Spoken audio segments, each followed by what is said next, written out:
یزید حج بیت اللہ کے بعد مدینہ المنورہ آیا اور شراب کی ایک مجلس بپا کی۔ حضرت امام حسین رضی اللہ تعالی عنہ جب وہاں پہنچے تو شراب کی پھیلی ہوئی بدبو کو محسوس کرتے ہوئے فرمایا، یہ بو کیسی ہے؟ تو نشے میں دھت یزید بولا، یہ شام میں بنتی ہے، اور ایک جام منگوایا اور اس کو پیتے ہوئے دوسرا جام حضرت امام حسین رضی اللہ تعالی عنہ کی طرف بڑھاتے ہوئے کہا، ابا عبداللہ لیجئے۔ تو حضرت امام حسین رضی اللہ تعالی عنہ نے فرمایا، میں اس کی طرف دیکھتا بھی نہیں ہوں، اور پھر وہ عشقی اشعار پڑھنے لگا۔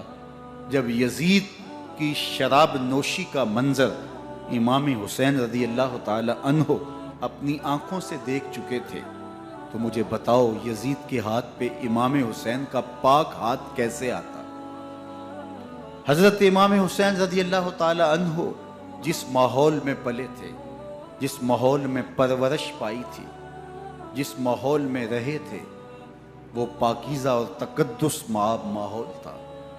اور یزید کبھی اطراف دمشق میں، کبھی غوطہ میں، کبھی الخضرہ محل میں، اور کبھی کہاں اور کبھی کہاں داد عیش دیتا رہا اور لہو و لعب کے اندر مصروف رہا، اور اس کی زندگی ان چیزوں سے عبارت تھی۔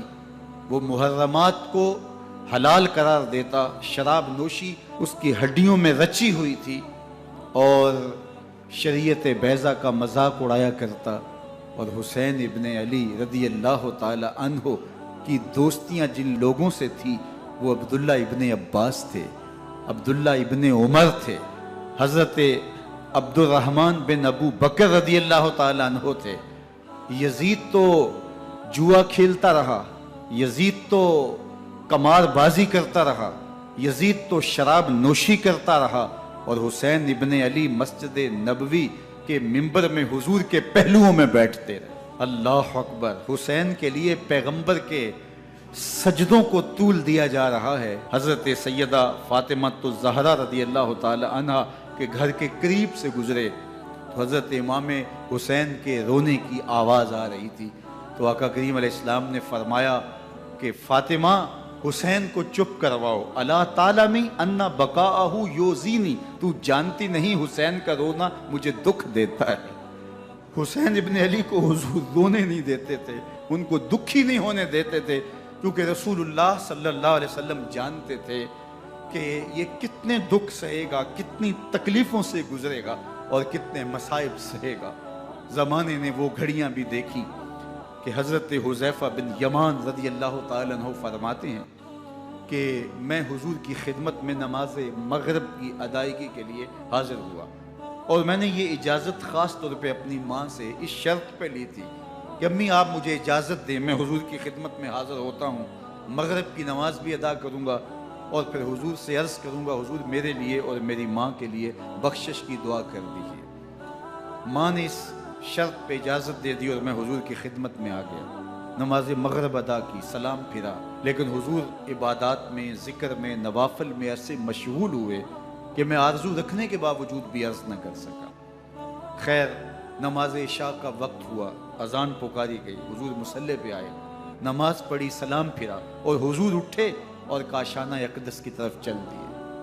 اب میرے دل میں یہ خیال رہ کے آ رہا تھا کہ ماں کو کیا جواب دوں گا، میں تو حضور سے بخشش و مغفرت کی دعا کروا ہی نہیں سکا۔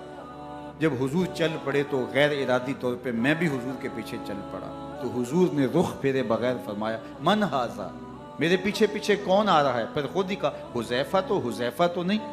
تو میرا دل دھڑک رہا تھا، قلت نعم، میں نے کہا جی حضور میں حذیفہ ہوں۔ فرمایا ما حاجتوں کا غفر اللہ لکا ولأمک، کیا کام ہے؟ اللہ تجھے بھی بخش دے، تیری ماں کو بھی بخش دے۔ اب جو کام تھا وہ جنبش لب سے پہلے ہی ہو گیا، یہاں تو لفظوں کا سہارا بھی نہیں لینا پڑتا، وہ بند لبوں کی بولیاں بھی سنتے ہیں۔ اقبال بولا ہے، فروغت صبح آثار و دہور، چشم تو بی نندائے ما فی الصدور، تیری نظر تو سینوں کے چھپے راز بھی دیکھتی۔ تو کہا ما حاجتوں کا غفر اللہ لک ولأمک، اللہ تجھے بخش دے، تیری ماں کی بھی مغفرت کر دے، کیا کام ہے؟ اب جو کام تھا وہ تو ہو گیا۔ تو میرے حضور نے ارشاد فرمایا حذیفہ سنو، ابھی ابھی ایک فرشتہ آیا ہے جو اس سے قبل دھرتی پر پہلے کبھی نہیں آیا، آج پہلی مرتبہ اللہ سے اجازت لے کے دو کام کرنے آیا ہے۔ ایک تو مجھے سلام کرنے آیا ہے اور دوسرا خوشخبری دینے آیا ہے کہ آپ کی بیٹی فاطمہ جنتی عورتوں کی سردار ہے اور حسن اور حسین جنتی جوانوں کے سردار۔